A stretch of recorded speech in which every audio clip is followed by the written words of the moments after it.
Hi అండి, నమస్తే. Welcome back to our channel voice of Lakshmi. Polkampalli Shanta Devi గారు రచించిన హృదయాంజలి అనే నవలను ధారావాహికంగా వింటున్నాం కదండి. ఇక 10వ భాగాన్ని మొదలు పెడదామా? ఒక ప్రైవేట్ నర్సింగ్ హోంలో బెడ్ మీద తెలతెలవారుతుండగా స్పృహ వచ్చింది శిశిర్కు. బ్యాండేజీలతో ప్లాస్టర్లతో ఒళ్ళంతా పచ్చి పుండులా సలుపుతోంది. అమ్మా, బాధగా మూలిగాడు. శిశి, రాత్రి ఏం జరిగిందిరా? ఎవర్రా కొట్టింది నిన్ను? ఏనాడు ఏ తగాదాకి వెళ్ళని నిన్ను కొట్టే అవసరం ఎవరికొచ్చిందిరా? కన్నీళ్ల పర్యంతమై గాద్గదికంగా అడుగుతోంది సుధ. చైత్రకి ఒకటే అనుమానంగా ఉంది. ఉషోదయంలో పనిచేస్తున్న అమ్మాయికి విలన్ లాంటి అన్నయ్య ఉండాలి. అతడితో చెప్పి శిశిర్ మీద ఈ విధంగా ప్రతీకారం తీర్చుకుని ఉండాలి. ఆమె ఊహల్ని భగ్నం చేస్తూ అన్నాడు శిశిర్. చైత్ర, నీకొక అడ్రస్ ఇస్తాను. ఆ అడ్రస్కు వెళ్తే అపురూప అనే అమ్మాయి కలుస్తుంది. అదే ఉషోదయంలో పనిచేస్తున్న అమ్మాయి. ఆ అమ్మాయికి ఎలా అయినా నచ్చచెప్పి కొంతకాలం పాటు అజ్ఞాతంలోకి వెళ్ళమని చెప్పు.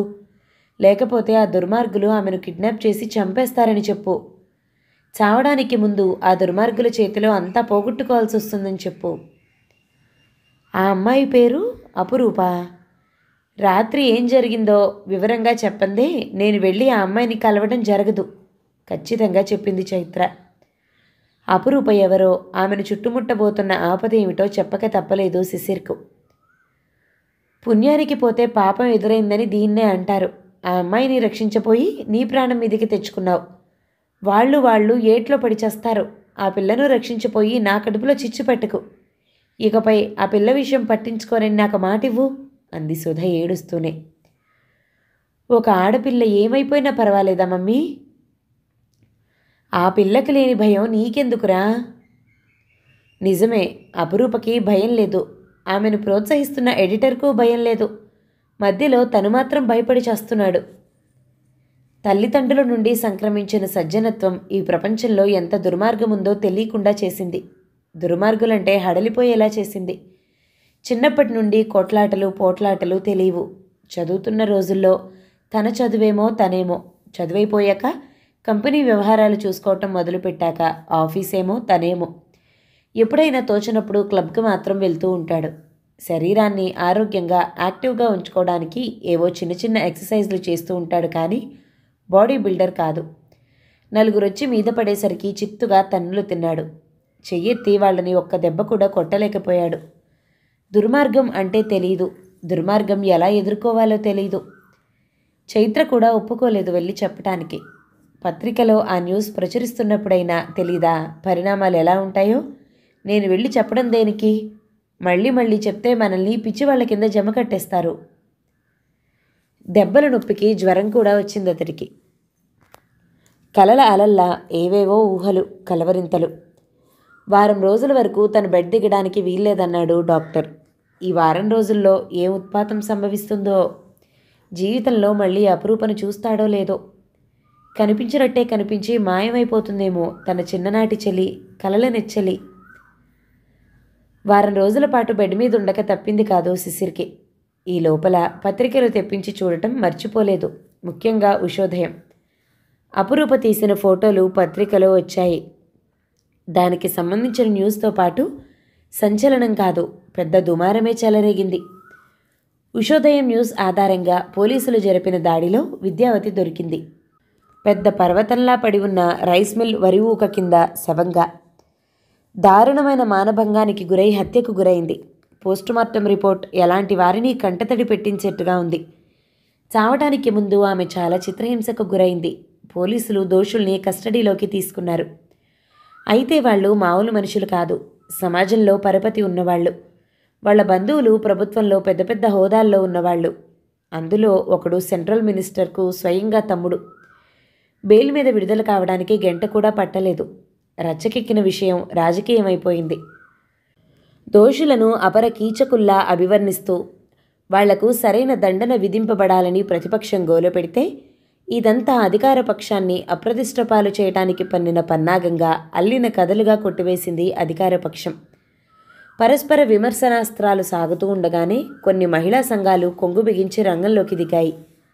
సమాజంలో రోజురోజుకు ఆడవాళ్లకు రక్షణ కరువైందని, అత్యాచారాలు పెరిగిపోయాయని, పదవుల్లో ఉన్న వాళ్ళ అండదండలతో శిక్ష పడకుండా తప్పించుకుపోతున్నారని, వాళ్ళని కస్టడీలోకి తీసుకుని నేర విచారణ జరపాలని, సరైన శిక్ష విధించి మరో స్త్రీకి ఇలాంటి దురవస్థ పట్టకుండా చూడాలని ఆందోళన ప్రారంభించాయి.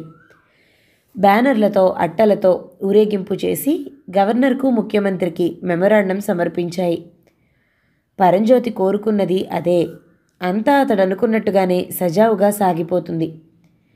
ఇంతవరకు చూస్తే అపురూప సాహసానికి ఫలితం దక్కినట్టే. కానీ అపురూప ప్రాణాలకు రక్షణేది? శిశిర్ డిశ్చార్జ్ అయి ఇంటికి వస్తూనే మొదట చేసిన పని అపురూపని కలుసుకోవడానికి బయలుదేరటం. రెస్టు పేరుతో కొన్నాళ్లపాటు అతడిని ఇంటి పట్టునుంచాలని సుధ చేసిన ప్రయత్నాలు ఫలించలేదు. అపురూప క్షేమంగా ఉందని తెలిసేదాకా నా మనసులో ఉండదు అంటూ కారు తాళాలు తీసుకుని చకచకా వెళ్ళిపోతున్న కొడుకును వెర్రిమొహం వేసుకుని చూసింది సుధ. చిన్నప్పుడు ఎప్పుడో ఆ పిల్లతో ఆడుకుంటే ఆడుకున్నాడేమో, అంత మాత్రాన ఆ పిల్ల మీద ఇంత అభిమానం, శ్రద్ధ ఏమిటో. ఆ శ్రద్ధ ఏమిటో తెలిసినప్పుడు సుధ రెస్పాన్స్ ఎలా ఉంటుందో. అపురూప వాళ్ళ ఇంటి ముందు కారాపి దిగబోతూ ఉండగానే కనిపించింది. మూసిన తలుపులకు వేసిన తాళం, గోడకు వెళ్లాడుతున్న టూలెట్ అన్న బోర్డు. ఈ సిటీలో ఏ ఇంటికి ఎవరొస్తున్నారో ఎవరు పోతున్నారో పక్కింటి వాళ్ళకి తెలియదు. వాళ్ళని అడగడం వేస్ట్ అనిపించి ఉషోదయం ఆఫీస్కు వెళ్ళాడు. ఎడిటర్ గారు 2 రోజుల నుండి ఆఫీస్కి రావటం లేదండి. అపురూప వారం రోజుల నుండి సెలవులో ఉందని తెలిసింది. ఎడిటర్ గారి ఇంటి అడ్రస్ తీసుకుని బయలుదేరాడు శిశిర్. బాగా ధనవంతులైన లొకాలిటీ. పూర్వీకులు కట్టించినట్లుగా ఉన్న రాజప్రసాదం లాంటి ఇల్లు. గేటు ముందు గూర్ఖా, వరండా మెట్ల మీద వాచ్మెన్, ఆవరణలో చక్కని పూలతోట. శ్రీమంతులకుండే హంగులన్నీ ఉన్నాయి.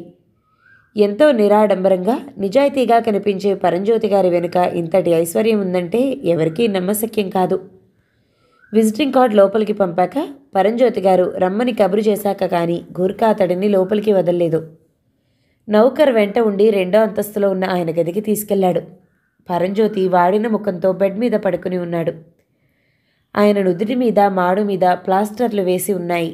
చూడగానే అర్థమైంది, తనకు జరిగిన సత్కారం లాంటిదే ఆయనకి జరిగిందని. ఏమిటి సుస్తీగా ఉన్నారు? తల మీద, ముఖం మీద ప్లాస్టర్లేమిటి? మొన్న ఒక ఘన సన్మానం జరిగిందిలే. కూర్చో శిశిర్.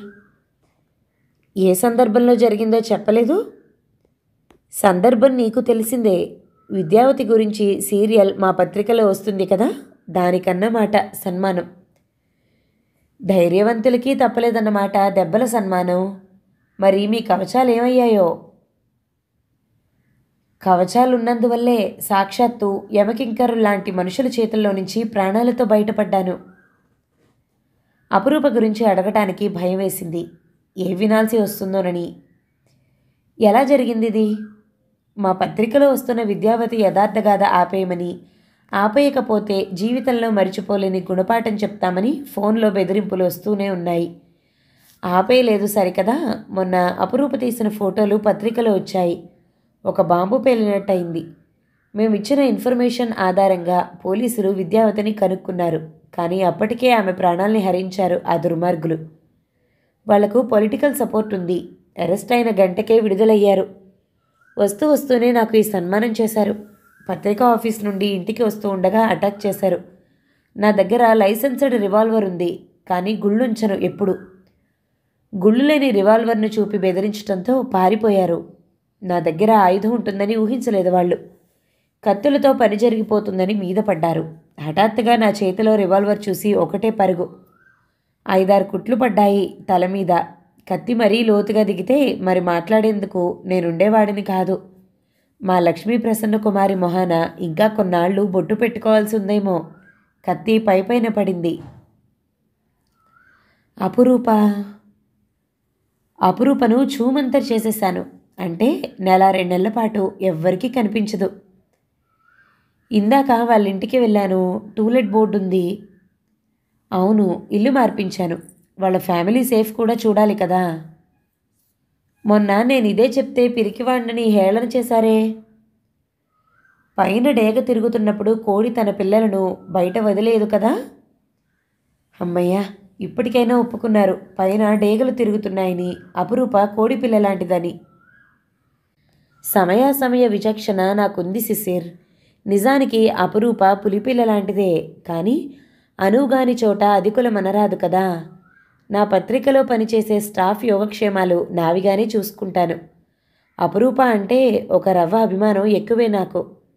ఎంతో ఆదర్శప్రాయమైన వ్యక్తిత్వం ఆమెది. ఆ రోజు నువ్వు వచ్చి అపురూప విషయంలో ఆతృత ప్రకటిస్తే నాకు లేదా అన్న కోపంతో అలా అన్నాను, కానీ ఆ క్షణం నుండే ఆమె రక్షణ బాధ్యత తీసుకున్నాను. అవును, నీ ముఖం మీద ఆ గాయాలేమిటి? సన్మాన సంఘం వాళ్ళు నన్ను వదిలిపెట్టలేదులేండి. ప్రస్తుతం నా జాతకము వాళ్ళ చేతిలో ఉంది అంటూ నర్సింగ్ హోంలో వారం రోజులుండి ఈరోజే డిశ్చార్జ్ అయిన విషయం చెప్పాడు. చూసావా, శకునాలు చెప్పే బల్లి కుడి తొట్టిలో పడి కొట్టుకుందిట. అలా అయింది నీ పని. అపురూప జాగ్రత్త అంటూ నువ్వు పడ్డావు వాళ్ళ చేతుల్లో. మా పత్రికల వాళ్లతో స్నేహం చేయటం ఎంత ప్రమాదకరమో ఇప్పుడు తెలిసింది కదా. ఇక నుంచైనా నీ తిప్పలకి నువ్వుంటే నీ జోలికి వాళ్ళు రారు. అపురూప విషయం పట్టించుకోకపోవటమే నీకు క్షేమం. అపురూప అంటే తనకు వట్టి స్నేహితురాలు కాదని, ఆమె అంటే తనకు అంతులేని ఆపేక్షని, ఆమె నిరంతరం తన గుండె గుడిలో వెలిగే దీపమని, ఆమె స్మృతుల కారణంగానే మరో స్త్రీని భార్యగా జీవితంలోకి ఆహ్వానించలేకపోయానని ఎలా చెప్పాలి ఈయనకు? అపురూప కొట్టిపారేసినట్టే ఈయన కొట్టిపారేస్తాడేమో. అపురూప తనను మళ్ళీ కలుసుకునే ప్రయత్నం ఏదీ చేయొద్దంటుంది. ఇంట్లో అమ్మ సైతం అపురూప విషయం పట్టించుకోవద్దంటుంది. ఈయన అదే మాట. కానీ ఇంతకాలానికి కనిపించిన అపురూపను కలుసుకోకుండా మాట్లాడకుండా ఎలా ఉంటాడు? ఎన్నో ఏళ్ల తపస్సు తర్వాత దేవత సాక్షాత్కరిస్తే ఆమెను చూడకుండా మాట్లాడకుండా ఉంటాడా ఏ భక్తుడైనా, ఏ పూజారైనా? చిన్ననాటి సాన్నిహిత్యం మళ్ళీ ఆమె నుండి సంపాదిస్తే కానీ తన మనస్సు శాంతి పొందలేదు. కానీ నాకొక్కటే బాధ శిశిర్. ప్రతిపక్షాలు ఎంత కాకిగోల చేసినా, మహిళా సంఘాలు ఎంత గొంతు చించుకున్నా, ఫోటోలతో సహా మేము సాక్ష్యాలు అందించినా విద్యావతి హంతకులు తప్పించుకుపోయే ప్రమాదమే ఎక్కువగా ఉంది. ఏ చట్టమైతే శిక్షించాలనుకుంటుందో ఆ చట్టంలోని లొసుగుల్ని ఆధారం చేసుకుని తప్పించుకుపోతారు. చట్టాన్ని పరిరక్షించాల్సిన పాలకులు సైతం చట్టాన్ని చేతిలో కీలుబొమ్మని చేసుకుంటారు. ఈ నేపథ్యంలో సమాజంలోని అక్రమాల్ని, అన్యాయాల్ని బయటపెట్టాలనుకునే మాబోటి వాళ్ల ఆదర్శాలు, చూపే సాహసాలు గాలిబుడగల్లా పేలిపోతూ ఉంటాయి. ఆదర్శ సాధనలో మా ప్రాణాలు సైతం సమిధలవుతూ ఉంటాయి. అయినా వెనకడుగు వేయలేం, చూస్తూ ఊరుకోలేం. సమాజంలో హెచ్చరిల్లిపోతున్న అరాచకాల్ని చూస్తూ ఉంటే గుండెలు దహించుకుపోతూ ఉంటాయి. ఇదో రకమైన చిత్రవద మాకు. ఫలితం లేనప్పుడు ఆదర్శాలు దేనికి? రిస్క్ తీసుకోవటం దేనికి? నలుగురితో పాటు నారాయణ అనుకోవటమే బెటర్ కదా. ఆదర్శాలు వేరు, మేము వేరు కాదు. కర్ణుని కవచకుండలాల్లా అవి మా జన్మ సిద్ధాంతాలు, మాలోని భాగాలు. వాటిని పోగొట్టుకుంటే మేము చాలా మామూలు మనుషులం అయిపోతాం. మామూలుగా జీవించటం అనేది మా బోటి వాళ్లకు అసాధ్యం. అపురూపది పరంజ్యోతిది ఒకే జాతి. సాహసమే ఊపిరిగా జీవించే ఈ జాతిలో తను చేరినవాడు కాదు. దుష్టులకు దూరంగా ఉండాలనే తత్వం తనదైతే ఆ దుష్టులను ఎదుర్కొని ఈ సమాజంలోని దుష్టత్వాన్ని నామరూపాలు లేకుండా తుదముట్టించాలనే తపన వాళ్లది. ఈ విధంగా రెండు దిశలకు ప్రయాణించే మనుషుల మధ్య దూరం పెరుగుతుంది. దూరం తరగాలంటే ఇద్దరూ ఒకే దిశగా నడవాలి. అపురూప ఏ పరిస్థితిలోనూ తన దిశ మార్చుకోలేదు. చిన్నప్పటి నుండైనా సాహసమే ఊపిరిగా బ్రతికే మనిషి. ఆమె తనది కావాలంటే ఆమె ఊపిరే తనది కావాలి. ఆమెలా సాహసంతో జీవించటం నేర్చుకోవాలి. నలుగురొచ్చి మీద పడితే వళ్ళప్పగించి చేతులు వేళ్లాడేయటం కాదు. ఒక్కడు 10 మంది పెట్టుగా దెబ్బతీయగలగాలి. ఒక పిడికిలి పోటుతో మట్టి కరిపించగలగాలి. ప్రమాదాలతో ఆడుకునే అపురూపకు 100 మంది పెట్టుగా వెనుక నిలబడాలి. అలా అయితే తప్ప అపురూపను గెలుచుకోలేడు. అపురూప ఇంటి అడ్రస్ ఇస్తారా?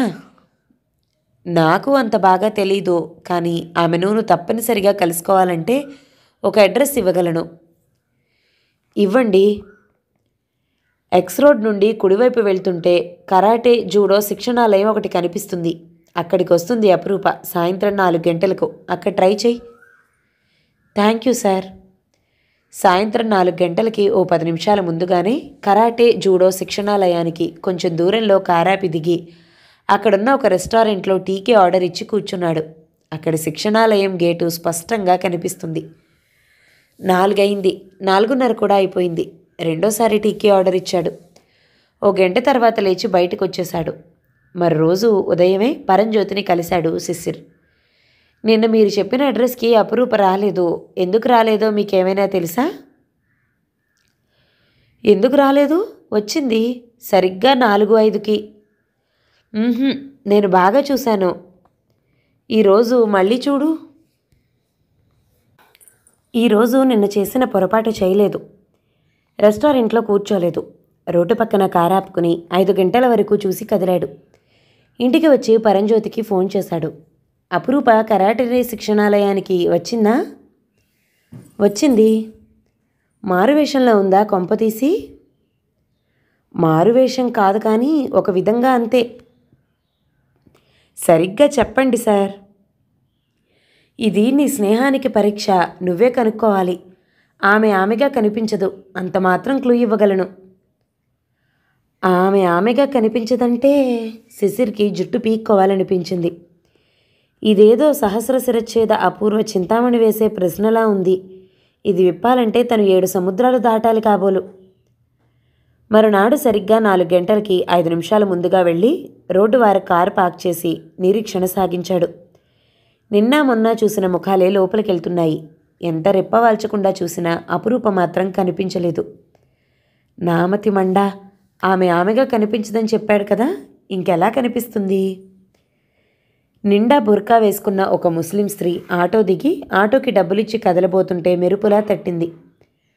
అపురూప ఈ బుర్కాలో ఎందుకు ఉండకూడదు అని. కానీ ఈ బుర్కాలో ఉన్నది అపురూప అవునో కాదో తెలుసుకోవటం ఎలా? ముఖానికి ఉన్న 2 కంతల్లో నుంచి 2 కళ్ళు నల్లగా కనిపిస్తున్నాయి. బుర్కా బయటికి పచ్చగా ఉన్న ముంజేతులు, బుర్కా అడుగు భాగంలో అంతే పచ్చగా ఉన్న పాదాలు కనిపిస్తున్నాయి. కోమలంగా ఉన్న చేతి వేళ్లకి కాలివేళ్లకి కెంపు రంగు నెయిల్ పాలిష్ వేయబడింది. కానీ అపురూప నెయిల్ పాలిష్ వేయగా చూడలేదు. కానీ ఆ రంగు, ఆ కోమలత్వం, ఒడ్డు పొడవు అపురూపదే. ఆ సాల్తీని పలకరిస్తే, ముఖం మీద పరదా తీయమ్మా అంటే ఆమె అపురూప అయితే సరే, కాకపోతే చెంపదెబ్బతో ఆగదు. ఆమె గంపరాకాసి అయితే అరిచి గోలు పెడుతుంది. జనం మూగుతారు, దేహశుద్ధి చేస్తారు. అంతటితో ఆగితే బాగానే ఉంటుంది, ఆగదు. ఒక వర్గానికి చెందిన యువకుడు ఇంకో వర్గానికి చెందిన యువతిని అవమానించిన దరిమిలా 2 వర్గాల మధ్య చెలరేగిన సంఘర్షణ, ప్రాణాల బలి. My God! జరగబోయేది ఊహించుకుంటుంటే అతడికి చెమటలు పట్టాయి. ప్యాంటు జేబులోంచి కర్చీఫ్ తీసుకుని ముఖం తుడుచుకొని చూసేసరికి బుర్కా సాల్తీ మాయం. పక్కనే ఉన్న షాప్లోకి పరిగెత్తి ఫోన్ అందుకున్నాడు. హలో సార్, అపురూప బుర్కా వేసుకుందా? ఉద్విగ్నంగా అడిగాడు. అమ్మో, అది చెప్తే అంతా చెప్పేసినట్టే. అంత తెలివి తక్కువ పని నేను ఎప్పుడూ చేయను. నువ్వే కనుక్కోవాలి. నీ తెలివికి పరీక్ష అని చెప్పా కదా. అపురూప ఇన్స్టిట్యూట్కి వచ్చిందా? 4:10 అయింది కదా, వచ్చే ఉంటుంది. మళ్ళీ ఎన్నింటికి బయటకు వస్తుంది? 6ంటికి. శిశిర్ ఫోన్ బిల్ చెల్లించి వచ్చి కార్ స్టార్ట్ చేశాడు. అది చెప్పేస్తే అంతా చెప్పేసినట్టే. అంత తెలివి తక్కువ పని చేయనంటూనే చేశాడు. అపురూప బుర్కాలో ఉందని చెప్తే అంతా చెప్పేసినట్టే కదా. ఓ గంట తర్వాత మళ్ళీ వచ్చి కాపు వేశాడు. సరిగ్గా 6:10కి బుర్కా సాల్తీ బయటకొచ్చింది. శిశిర్ చివ్వున కారు దిగి ఆమెను సమీపించాడు. అపూ? ఆమె హ్యాండ్ బ్యాగ్లో నుంచి చుట్టూ ఉన్న పాన్ తీసి ముఖం మీదున్న పరదా కొద్దిగా ఎత్తి గులాబీ రంగు పెదవులకు అందించింది. పాన్ నవ్వులుతుందంటే ఖచ్చితంగా ముస్లిం సాల్తీయే అయ్యుంటుంది. పాన్ అలవాటు అపురూపకెక్కడిది? పలకరించబోయి టక్కున ఆగిపోయాడు. విడుతున్న ఒక ఆటోని ఆపి ఆమె ఎక్కి వెళ్ళిపోబోతుంటే నిస్సహాయంగా చూడసాగారు శిశిర్. ఉన్న ఒక్క ఆశ ఆరిపోయింది. ఇంకెలా అపురూపను కనుక్కోవటం? ప్రియా, అపురూప, జీవితమంతా నిన్ను వెతకడంతోనే గడిచిపోతుందా నాకు? ఎన్నో ఏళ్ల తర్వాత కనిపించావనుకుంటే ఆ సంతోషం, శాంతం అనుభవించకముందే మాయమైపోయావు. 15 నిమిషాల తర్వాత పరంజ్యోతి ఇంట్లో శిశిర్ గురించే చెప్పుకుని నవ్వుకుంటున్నారు అపురూప, పరంజ్యోతి. పాన్ తనని ఎలా రక్షించింది చెప్తుంది అపురూప. లక్షాధికారి బిడ్డడు, నీకోసం పిచ్చివాడిలా తిరుగుతున్నాడు. నీకోసం చావు దెబ్బలు తిన్నాడు. పాపం ఆ మానవుడిని ఇకనైనా కరుణించు అపురూప. నా వెంట పడకని ఇదివరకే చెప్పాను. అతడి పిచ్చి అతడికి ఆనందం, నన్నేం చేయమంటారు? మరీ ఇంత నిర్దాక్షిణ్యం తగదమ్మా. అతడు నీ చిన్ననాటి స్నేహానుబంధాన్ని ప్రేమానుబంధంగా మార్చుకోవాలని తపన పడుతున్నాడు. కోరి వచ్చినందుకు చులకనయ్యాడు, కానీ లేకపోతే అతడి ఎత్తు ధనం పోసినా దొరికేవాడు కాదు. రూపవంతుడు, ధనవంతుడు. రూపం, ధనం ఇవేనా మగాళ్ల గొప్పతనానికి గీటురాళ్ళు? గొప్పతనం బుద్ధిలో ఉండాలి సార్. అతడి బుద్ధికేం వచ్చింది? అతడు తన పేరు అడిగిన దగ్గర నుండి ముత్యాల షాపులో అతడిని తను ఘోరంగా అవమానించే వరకు చెప్పింది. పెద్ద రొమాంటిక్ హీరోలా వెంటపడ్డాడు. చిన్ననాటి స్నేహితురాలినని తెలిసాక ప్లేట్ మార్చాడు. ప్రేమ పూజారిలా నా వెంట చక్కెర్లు కొడుతున్నాడు. ఎవరు ఏమిటో ఎంత దూరంలో ఉంచాలో నాకు తెలుసండి. అతడే కదమ్మా వర్షపు రాత్రి నిన్ను ఆదుకుంది. అతడు కాకుండా ఇంకెవరైనా మాత్రపు హెల్ప్ చేసేవారులేండి. వయసులో ఆడపిల్లల్ని ఆట పట్టించటం అంత చెడ్డ పనేమీ కాదమ్మా. యవ్వనవంతులకు ఆరోగ్యకరమైన విషయం అది. ఆ మాత్రం సరదా పడకపోతే అతడేం మగవాడు. ఫోన్ మోగింది. పరంజ్యోతి అందుకుని, హలో సిసిర్, కనుక్కున్నావా అని అడిగాడు. కనుక్కున్నానండి. ఎవరిని? అపూర్వ చింతామణిలో దొంగ సన్యాసి మీరని, ఈ జన్మలో పరంజ్యోతి మీరై పుట్టారని. చంపేశావు కదయ్యా, అంత పని నేనేం చేశాను? ఆమెగా ఉండదని చెప్పి నన్ను కన్ఫ్యూజన్లో పెట్టారు. ఇంకెలా ఉంటుంది? సీసాలో భూతల్లానా? బూర్కాలో ఉంటుందయ్యా. అది అయ్యిందిలేండి. ఒక బూర్కా సాల్తీని అపురూప అని పట్టుకోబోయాను. సరిగ్గా అప్పుడే ఆమె పాన్ తీసి నోట్లో వేసుకుని నన్ను రక్షించింది. లేకపోతే నడి రోడ్డు మీద నా గత ఏమయ్యేదో. రేపు ఆ బూర్కా సాల్తీని అనుసరించు. రోడ్ సైడ్ రోమియోనని ఆమె నన్ను పోలీసులకు పట్టివ్వడానికా? పరంజ్యోతి ఫోన్ అందించాడు అపురూపకి, మాట్లాడమని కనుసైగ చేస్తూ. 3 రోజుల నుండి మీరు చేస్తున్న పని అదేగా? అపురూప, నువ్వేనా? అతడి గొంతులో ఆశ్చర్యం, ఆనందం. 3 రోజుల నుండి నన్ను చూస్తున్నావంటే ఆ బుర్కా? ఏ బుర్కా? ఏ బుర్కానో రేపు చెప్తాను. మరునాడు 4 వచ్చేసి నిరీక్షించసాగాడు శిశిర్. 5 నిమిషాలు కూడా కాలేదు. ఆటో దిగింది నల్లటి బుర్కా. ఆటోకి డబ్బులు ఇచ్చేసి ఎదురుగా ఉన్న వీడియో షాప్లోకి వెళ్ళింది. షాప్ అతడిని కొత్తగా రిలీజ్ అయిన వీడియో క్యాసెట్స్ అడుగుతూ ఉండగా వెనక నుంచి వచ్చి చేయి పట్టుకున్నాడు శిశిర్. ఇప్పుడు ఎలా తప్పించుకుంటావు? క్యారే బద్మాష్. ఆ కంఠం అపురూపది కాదు. కర్కశంగా, సంస్కారహీనంగా ఉంది. బుర్కాలో నుంచి కనిపిస్తున్న ముంజేతలు, పాదాలు చామన ఛాయిగా ఉన్నాయి. కాలివేళ్లకి మట్టెలు కూడా ఉన్నాయి. నెత్తిన పిడుగుపడ్డట్టుగా బిగుసుకుపోయాడు శిశిర్. సారీ మేడం, నాకు తెలిసిన అమ్మాయి ఇదే బుర్కాలో ఉంటుంది. సారీతో శాంతపడలేదు భూబమ్మ. భయంకరంగా తిట్ల దండకం మొదలైంది. షాపువాడు సాహెబ్ నిప్పుకు గాలు తోడైనట్టుగా ముందుకు లంఘించి శిశిర్ కాలర్ పట్టుకున్నాడు. జనం మూగి దేహశుద్ధి జరగబోతున్న తరుణంలో సరిగ్గా అప్పుడే ఆటో దిగిన అపురూప ఆటోకి డబ్బులు ఇవ్వటం కూడా మర్చిపోయి పరిగెత్తుకొచ్చింది. క్షణంలో తెలిసిపోయింది శిశిర్ చేసిన పొరపాటేమిటో. ఈయన నాకు తెలిసినవాడే, కొంచెం మెంటల్, క్షమించి వదిలేయండి. మృదువుగా అందరికీ నచ్చజెప్పి శాంతింపచేసి అతడి చేయి పట్టుకుని బయటికి తీసుకొచ్చింది. వస్తున్న నవ్వును ఆపుకుని, అయ్యిందా అయ్యగారి బుర్కావేట అంది. ఇంకా దడ వదల్లేదు, భయం పోలేదు, నోట్లో నుంచి మాట రాలేదు. భక్తరామదాసు 12 ఏళ్లు బందికానాల్లో గడిపాడు. ఎందుకో తెలుసా? క్రితం జన్మలో అతడు రామచిలకని పంజరంలో బంధించాడట. చేసిన పాపం ఊరికే పోదు మరి. పార్కులో నాకు చేసిన అవమానానికి ఇప్పుడు పరిహారం జరిగింది. అలాగే ఆ వర్షపు రాత్రి మీరు చేసిన ఉపకారానికి నేను ప్రత్యుపకారం చేశాను. రుణ విముక్తి పొందాను. నాకు జరిగిన పరాభవం నీకు అంత సంతోషాన్ని కలిగిస్తుందా? క్షీణస్వరంతో అడిగాడు. సంతోషం కాదు, కానీ ఎవరు చేసిన కర్మ వారు అనుభవించక తప్పదన్నా అని పాడుకోవాలనిపిస్తుంది. కారెక్కి ఉడాయించండి. ఇంకా ఇలాగే నిలబడితే మనిషి శుభ్రంగానే ఉన్నాడే అని కర్రలు కత్తులు పట్టుకుని పరిగెత్తుకు రాగలరు అంటూ కారు తలుపు తెరిచి అతడిని లోపలికి తోసింది.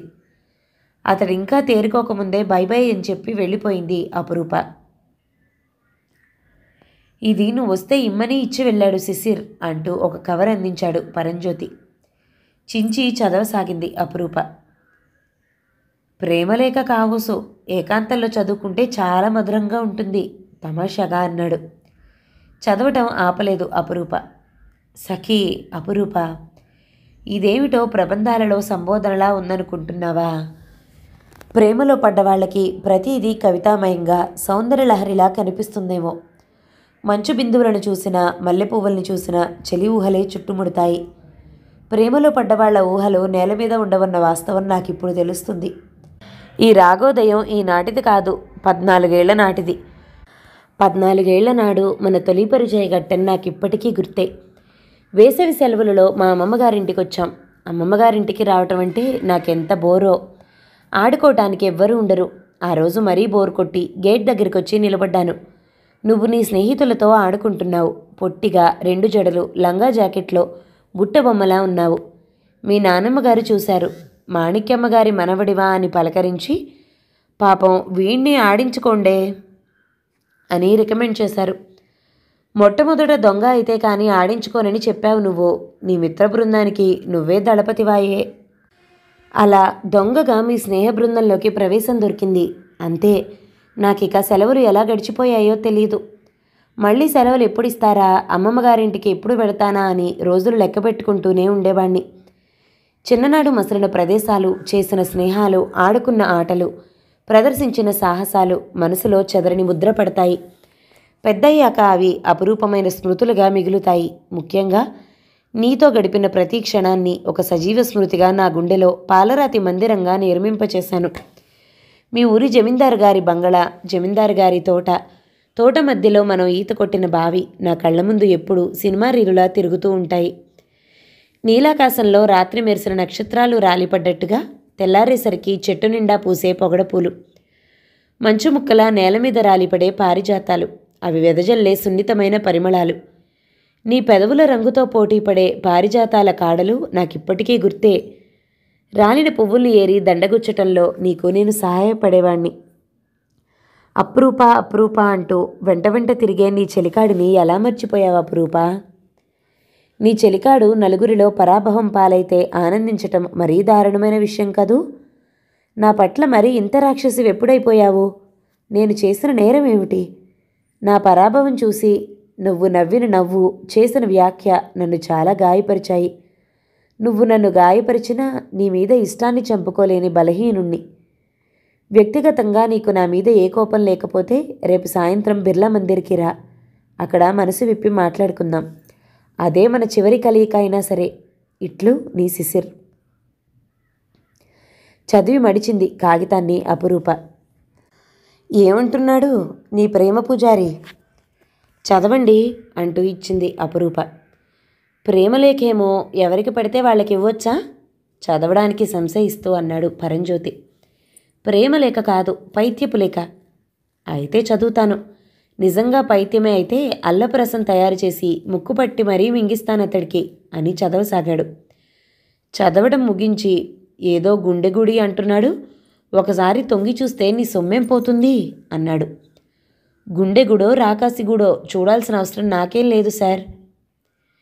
దేవదాసు పార్వతిని అలక్ష్యం చేసి తీరా ఆమె పరధార అయ్యేసరికి పశ్చాత్తాపపడ్డాడు. చివరికి ప్రాణాలే పోగొట్టుకున్నాడు. దేవదాసు చేసిన పనిని ఇప్పుడు నువ్వు చేస్తున్నావని నా నమ్మకం. పార్వతీ దేవదాసులను పోల్చేంత స్నేహం మా మధ్య ఏమీ లేదండి. సెలవుల్లో అతడు మా ఊరికి వచ్చినప్పుడు ఆడుకున్నావేమో, నాకంత బాగా గుర్తులేదు. చిన్నప్పుడు ఎంతమందితో ఆడుకోలేదు. ప్రభు, రమేష్, మురళి వీళ్ళంతా ఇలాగే ప్రేమ పూజారులై నా వెంట పడితే నేనెక్కడ చచ్చేది విసుగ్గా అంది. వాళ్ళంతా పడలేదుగా, పడింది ఒక్కడేగా. ఒక్కడితోనే చస్తున్నాను.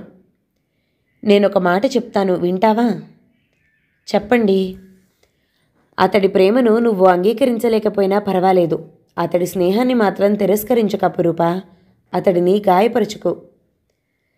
అతడిని గాయపరచకూడదని నన్ను గాయపరుచుకోమంటారా? గుండె గాయం ఎప్పుడవుతుందో తెలుసా? ప్రేమించినప్పుడే అవుతుంది. ప్రేమ ఎరగని హృదయం రాతితో సమానం. మా ఆంటీ లక్ష్మీప్రసన్న కుమారిని ఇలాగే వెంటపడి వేధించి ఉంటారు. అందుకే ఆమె గుండె గురించి, గాయాల గురించి బాగా తెలుసు. ఆ అనుభవంతోటే ఈ ప్రేమ పూజారికి సపోర్ట్గా మాట్లాడుతున్నారు. అతడి తరపున ఆలోచించటం కంటే నీ తరపునే ఎక్కువ ఆలోచిస్తున్నాను అపురూప. నీ తండ్రి వయసు వాణ్ణి. నువ్వంటే నాకు పుత్రికా వాత్సల్యం. నీకు యుక్త వయసు వచ్చింది.